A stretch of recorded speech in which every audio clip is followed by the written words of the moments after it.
Hey guys, Tiff from HeadGames. Thanks for tuning in. Today we're going to give you a sneak peek at what goes into disassembling a 2JZ cylinder head.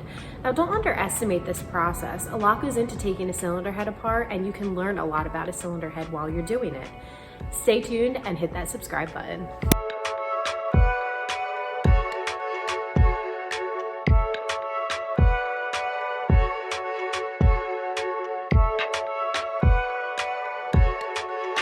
Before disassembling, the tech does a visual inspection of the cylinder head. He is looking for stud bolt hole issues, mismatching cam caps, shipping damage, and detonation witness marks. For this job, the customer will be replacing all his OEM parts with aftermarket parts. This includes his valve guides. The tech will remove each individual component from each cylinder and box it up and return it to the customer.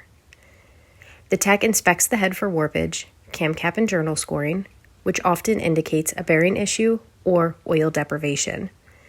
He looks for oil in the ports or chamber, indicating blow-by. Now that the head is disassembled and all the moving parts are removed from it, the tech will put the head in the spray washer and the parts in the ultrasonic. These cleaning machines will remove the oil and carbon buildup. The head moves on to a second inspection shelf where another technician inspects the head to ensure that the inspection results are accurate. The tech will bead blast the head.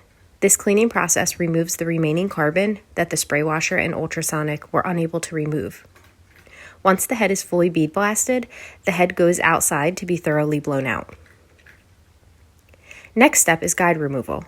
The tech heats the head up so the aluminum expands, making it easier to push out the factory valve guide. We use an air hammer and guide driver for removal. Once the valve guides are removed, the tech will reference the work order to determine where the head will go next in the shop. This head will be going into the porting room for a pocket port.